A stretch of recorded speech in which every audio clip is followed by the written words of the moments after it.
થરાદ શીત કેન્દ્ર પાસે મુખ્યમંત્રી ભૂપેન્દ્ર પટેલની ઉપસ્થિતિમાં બનાસ ડેરીના ગૌરવ ગાન ગુંજ્યા। વાવ થરાદ જિલ્લાના થરાદ સ્થિત શીત કેન્દ્ર ખાતે દૂધ દિવસ અને મહિલા સન્માન સમારોહનો ભવ્ય કાર્યક્રમ યોજાયો હતો। આ કાર્યક્રમમાં રાજ્યના મુખ્યમંત્રી ભૂપેન્દ્ર પટેલ ખાસ ઉપસ્થિત રહ્યા હતા। કાર્યક્રમમાં હજારોની સંખ્યામાં મહિલાઓ ઉમટી પડી હતી અને સમગ્ર વિસ્તાર ઉત્સવમય બન્યો હતો। મુખ્યમંત્રી ભૂપેન્દ્ર પટેલે પોતાના સંબોધનમાં જણાવ્યું હતું કે ગુજરાતની દૂધ ક્રાંતિ માત્ર આર્થિક વિકાસ નહીં પરંતુ સામાજિક પરિવર્તનનું પણ પ્રતીક છે। તેમણે ખાસ કરીને બનાસ ડેરીના કાર્યોની પ્રશંસા કરતા જણાવ્યું છે કે બનાસ ડેરી આજે વિશ્વ સ્તરે પોતાનું આગવું સ્થાન બનાવી ચૂકી છે। ખેડૂતો અને ખાસ કરીને મહિલાઓને આત્મનિર્ભર બનાવવામાં બનાસ ડેરીનું યોગદાન અદ્વિતીય છે। તેમણે ઉમેર્યું હતું કે બનાસ ડેરીએ ટેકનોલોજી, પારદર્શિતા અને સંચાલનના શ્રેષ્ઠ મોડેલ દ્વારા દૂધ ઉત્પાદન ક્ષેત્રમાં ક્રાંતિ લાવી છે। લાખો દૂધ ઉત્પાદક પરિવારોને રોજગાર અને સ્થિર આવક આપતા બનાસ ડેરી આજે દેશ વિદેશના એક આદર્શ સંસ્થા તરીકે ઉભરી આવી છે।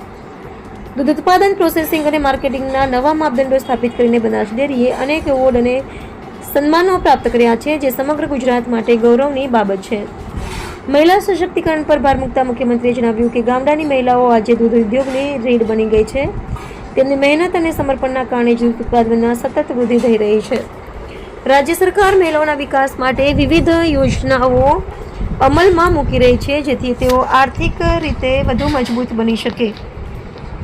સ્થાનિક સ્વરાજ્યની ચૂંટણીને ધ્યાનમાં રાખીને યોજાયેલા સંમેલનમાં મહિલા શક્તિ સાથે સીધી વાતચીત કરવામાં આવી હતી, જેમાં મહિલાઓએ પણ ઉત્સાહભેર ભાગ લીધો હતો।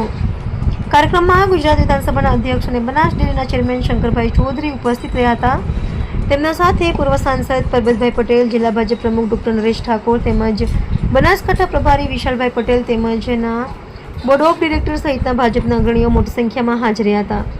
થરાદ શીત કેન્દ્ર ખાતે યોજાયેલા ભવ્ય સમારોહમાં મહિલાઓનો ભારે ઉમળકો જોવા મળ્યો હતો। ગ્રામ્ય વિસ્તારોમાંથી બહોળી સંખ્યામાં બહેનો ઉપસ્થિત રહી અને કાર્યક્રમને ઐતિહાસિક બનાવ્યો હતો।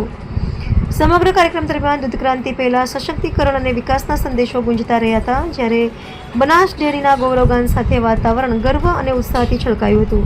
અહેવાલ રાણાભાઈ પારેગી, થરાદ।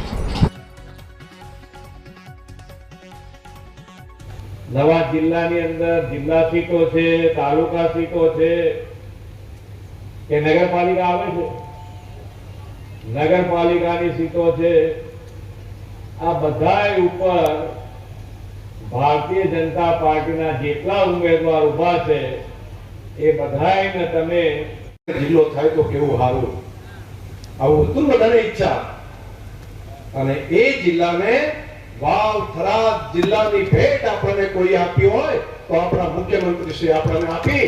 એટલા માટે આપણે વર્ષોની આપણી માંગણી હતી, એ માંગણી માન્ય મુખ્યમંત્રી શ્રીએ પૂરી કરી છે।